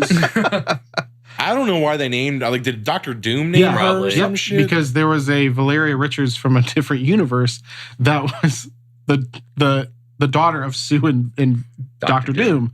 So Sue gets around. Yeah. She fucking named Namor, yeah, come on. Yeah, man. But And that guy- who wouldn't fuck that guy's Namor? dick Come smells on like now. fish. I mean, yeah.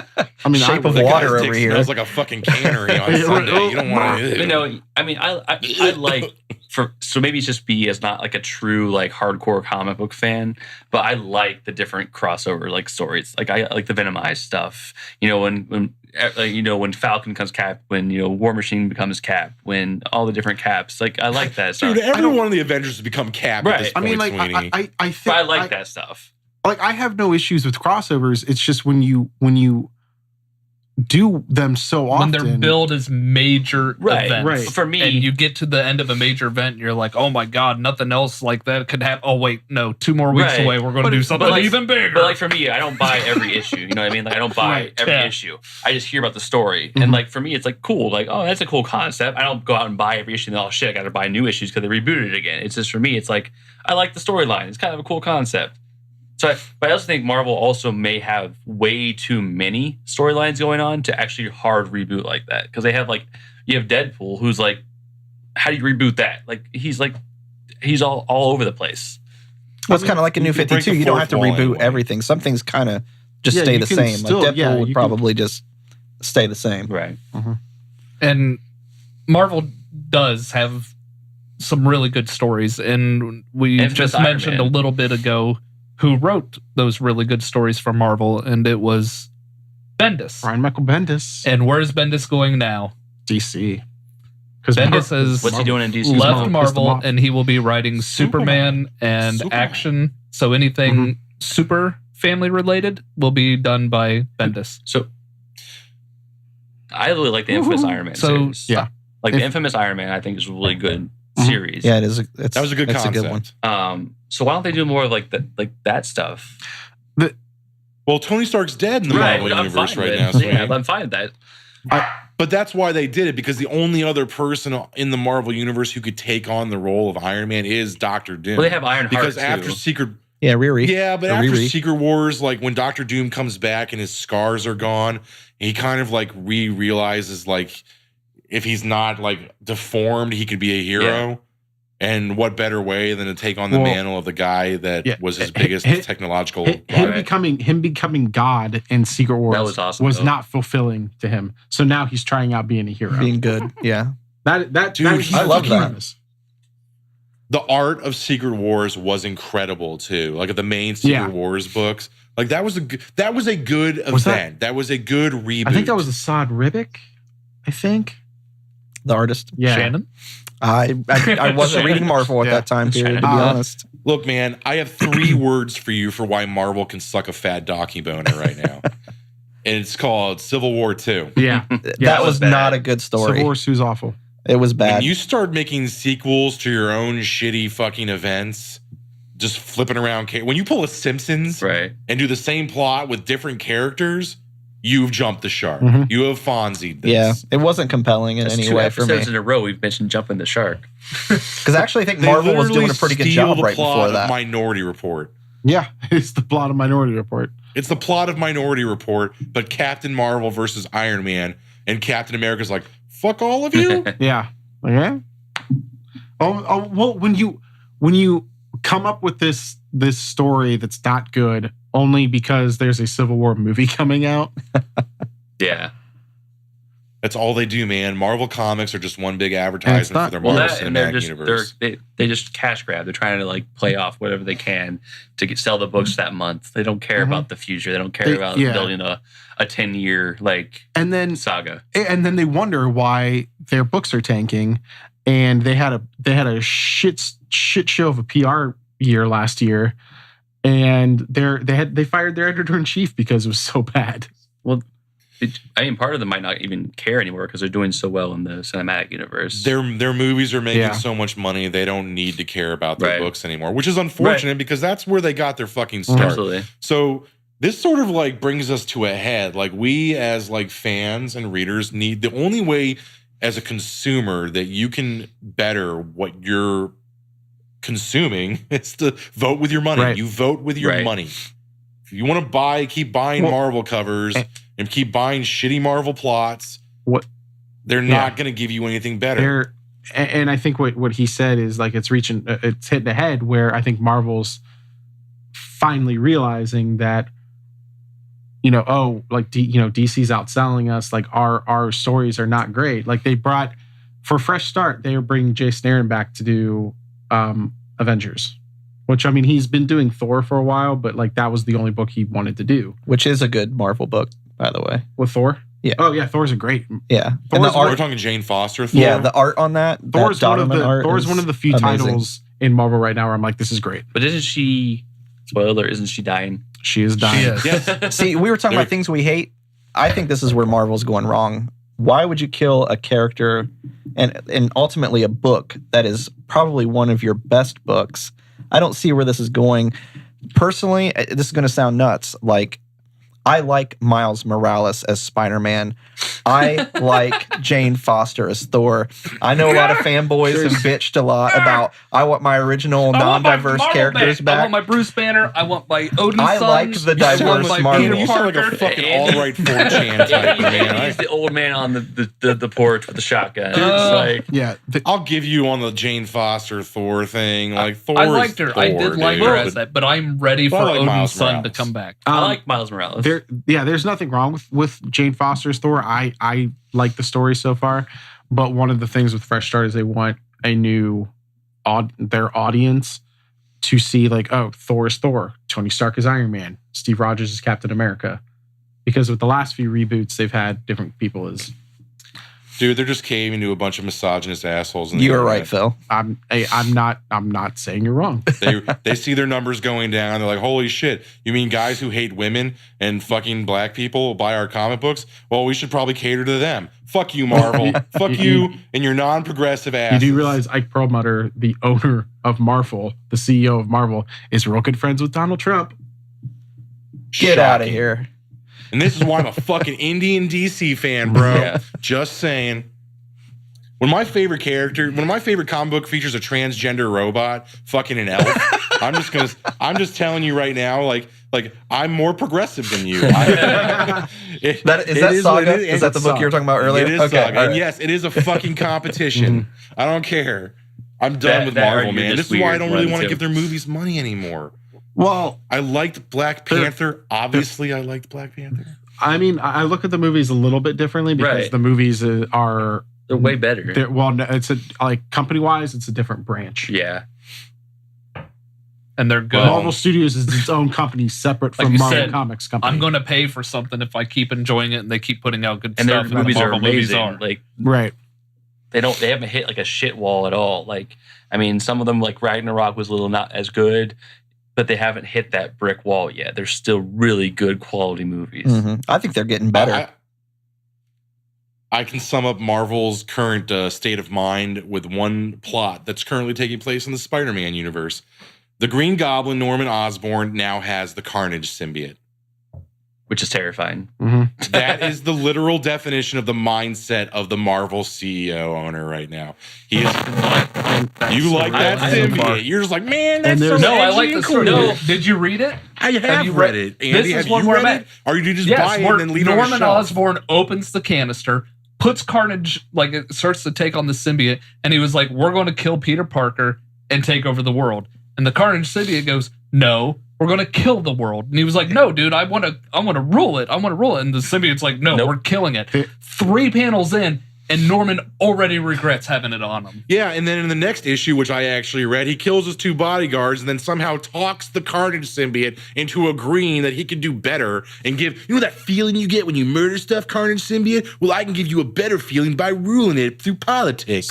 So fucking three words. 3 words. Fuck Dan Slott. Fuck Dan Slott. Amen, sir. He is a boring writer. And yeah, I can't stand Dan Slott. And there is a rumor, because issue 800 is his last issue. There's a rumor that someone's dying. And I swear to God, if that fucker kills Mary Jane and then walks away, I'm gonna be so goddamn pissed. Who gives a shit at this point? I do. I love Mary Jane. I'm sorry. After Brand New Day, like Spider-Man, There you go. This is your cue. No. Brand new day. Brand new day and one more day now. No, man. Like, I'm done. Already went off. Spider-Man got his own fucking company thanks to Otto Octavius as a superior Spider-Man. Superior Spider-Man. I liked Superior Spider-Man. You know why I liked it? Because Peter's done, man. Peter's story is over. He's gone to CEO. I agree. Now he's back to being the fucking Daily Bugle. You don't go from Fortune 500 CEO to being the fucking science article, the Daily Bugle. Nobody gives a shit. Nobody gives a shit, and man. Living on Mockingbird's couch. Go work for Amazon, Peter. There's lots of jobs out there. Nobody gives a crap. Like, that's why I'm always like, I want my Spider-Man to be Peter Parker, not Peter Parker the person, Peter Parker the character. I want him like. What? To do that, they're going to have to do a reboot, like you guys were talking earlier. Bruce Wayne to be my Batman. I want these people that I've known.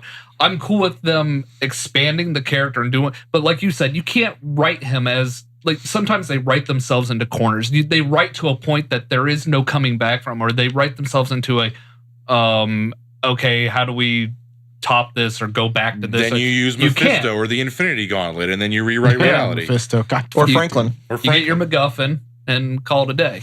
That's all Marvel does, dude. Marvel is one gigantic Superboy Prime reality punch at this point. Right, but that's what you just liked about Superboy Prime reality punch. You don't like about Marvel. That happened once. Marvel's been doing it every fucking issue all the time. Superboy punch, over and over and over again.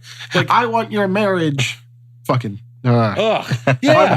I'm holding the rage in for one more day and one moment in time. It's just so fucking horse shit. I'm done, man. Like, Marvel sucks donkey. I don't care anymore. I don't care. Look, their movies are good. I'll give you that. I'm not as excited about Infinity War as you guys are, but I thought Black Panther was awesome. It was awesome. But their books are shit. They're not. Image is 100. Look, man. Image has got a better message with at least 3 of their books than all of Marvel combined. DC's telling better stories with characters that are older and more original. Like, what's Marvel done for me lately? Like, Infamous Iron Man. No, fuck Infamous you. Iron Man. Not good enough. I agree. Like, I can't. But Bendis is gone now, so right, yeah, now it's like what? Yeah, that's the thing with like DC is like I can point you to like the Batman titles and the Superman titles. Yeah, they're all really good. Marvel, I'm just like, yeah, Thor's good. Doctor Strange, maybe. I haven't read the new Magic stuff bullets. I haven't read the new stuff after Jason Aaron was on it. I think. Isn't Loki the current Sorcerer Supreme? Yeah, I haven't read that. I haven't read any of that. But like fuck. Thor's really the only one that I'm like, yeah, that's really good. Jessica Jones is really good. That's all I got right now.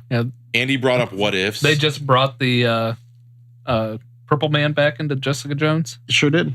Good thing because the show's got a season 2 coming up soon, and we needed to remind Thursday. our fans to watch that on Netflix. Thursday, Netflix. Shitflix, whatever the fuck you want to call it. Andy brought up a good point about what ifs. Like Marvel did that what if line for a long time, which is like alternate reality. Like if this, like all of Marvel is a what if comic now. I would pay money for DC to bring Elseworlds back. Yeah. I'd watch. Never gonna happen. Gotham by Gaslight was amazing. Like some of the Elseworlds Batman comics are incredible. Have you seen the new cartoon, the Gotham by Gaslight? I haven't seen it yet. No. The I animated heard it's really film good. is I haven't watched it yet either. fantastic. I haven't seen it yet. I still have a bad taste in my mouth from Killing Joke. I enjoyed that. You didn't like it?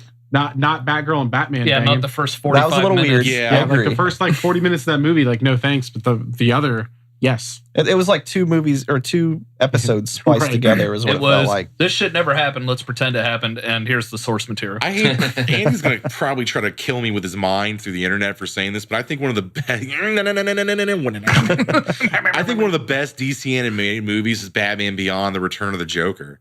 Oh, that's great. Love that. It's so, Like I never really watched Batman Beyond, but I love that movie. the unrated one. Under the Red Hood. Under the Red Hood is fantastic. It is great. I like Doom. I like. I don't think I've seen Doom. Justice League Justice Doom. I haven't seen Doom either. I like Justice League Doom. War is awesome. I liked Dark Knight Returns. I really did. Okay, let's leave the Frank Miller fan fiction bullshit on the fucking floor where it belongs. Okay, garbage. The one time I said something good about because he Dark Knight. bitched No, like you don't- Superman in that. So It's he- horseshit, You don't like Frank okay? Miller? Jesus Christ. It's horseshit. You put a fucking Iron Man suit tied to a fucking lamppost does not make But, like- Batman strong enough to kill Superman. Like I want them to do Red Sun. I really do. Red Sun would be incredible. And It would I would love for them to do Red Rain, where Batman fights Dracula and becomes a vampire Mhm. itself. That's a great book. I have that comic. Yeah. Gentlemen, I'm sorry, but I'm okay. We've already discussed this. There are different types of fans that go after different comic books for different reasons. No way is the right way. No way is the wrong way. But what certain companies are doing right now is an insult to us as comic book fans. And if we don't recognize that and stand up for that, then we're just going to allow the industry to keep going in the spiral that it's going. Like we don't want the 90s again. Do you want the 90s again? Do you want mullet Superman back? Yes. Shut your mouth back there. I mean, we're already getting the lenticular covers. Son of a bitch. And that's what I was saying. Like, I want the Marvel to go back to its roots, not because I'm like, oh, I'm anti Riri Williams or For the love I'm of God. anti Jane Foster. I want my characters back, the characters that they've grown and that they've shown and that we've all grown on. Like, I'm cool with these characters coming and then going, but I want you're like, oh, You tell you me. want mullet Superman back? No, you want your classic Superman. I don't want I underpants want- Superman back. Nobody said that. I like New 52 He's coming Superman. back though. Now you tell me with a straight face that you aren't psyched as a pig in shit that every character in the Marvel universe has a symbiote now. No, I don't care about that. Like I told you, I don't care about that story. I liked the concept of the different Venomized covers that was like, what would they look like with it? But no, I didn't run out and be like, I'm buying this because of the story. You don't like Gwenom? You don't like Gwenom? Jesus fucking Spider Christ. Gwenom? I have Gwenpool? Gwenum. You- I bought one Gwenpool and I was like, Fuck no. Gwenpool. Let me put it this way, Gwenpool is Andy. bad. I Iceman. like Spider Gwen. Iceman has a symbiote. Iceman has a symbiote, Andy. And how long is this going to last? Who It's the fuck- already near the That end. it happened for one episode is criminal enough. Right. Beast has a symbiote, like not furry blue Beast, but like past normal Hank Dr. Hank McCoy Beast. He gets a symbiote. It makes him look like Blue Beast. The fuck kind of shitty symbiote? It's a shibbiot. It's a shipyard. I don't give a fuck anymore. Marvel thinks you're an asshole and we're idiots, and they don't give a fuck. They are literally pissing on us, and we're calling it rain. I'm still buying Venom because I'm just a Venom fanboy, but I'm not going to actually get excited for it again until Eddie Brock actually becomes a villain. I want my villain Venom back. He's Lethal Protector Venom, and you're stuck with that. I got to piss like a motherfucker right now. Yeah, he does. Well, so I mean, we're running along here. We've tirade and ranted about comic books. We didn't even get to favorite villains and favorite heroes. We're going to do a part 2 sometime. We can do a part 2. We can do Why don't this. we do that part I don't 2? want an explanation. Just quick. We can do a part 2 later, but we'll just we'll preview for next time. We're going to end with this. Sweeney, favorite villain, go. Favorite villain in DC or Marvel? I don't give a shit. Just favorite villain, period. Dr. Doom. Tim, favorite villain. Joker. Shannon, favorite villain. Joker. Andy? Joker. Villain, Venom, and Joker. All right, the correct answer is Metallo. Everyone have a great day. No, Hero? The favorite hero? Oh, fuck off, dude. Superman. I like the one you mentioned earlier, though, Sinestro. That's my favorite Definitely villain. top 5 for me, too. Yeah. Joking aside, Sinestro is my favorite villain. Only because he's like, I kind of get where he's coming from. He's very Machiavellian in his methods, but is he really wrong? Is Sinestro wrong? Yeah, he's wrong. He's a dick. Anyway, but yeah, Shannon, thank you very much for joining us, man. We're gonna have to have you back on. We will do a part 2. For part 2. I had a lot of fun. Shannon, the sequel. That's right. Bong, bong. But once again, thanks everybody for tuning into the Hateful Geeks and sticking it out with us through our rants and tirades on comic books. I'm one of your many hosts, Phil. This is Sweeney. I'm Andy. This is Tim. And Shannon. This is Shannon. Thanks for joining us. You guys keep it sleazy. Have a good one. Up one time.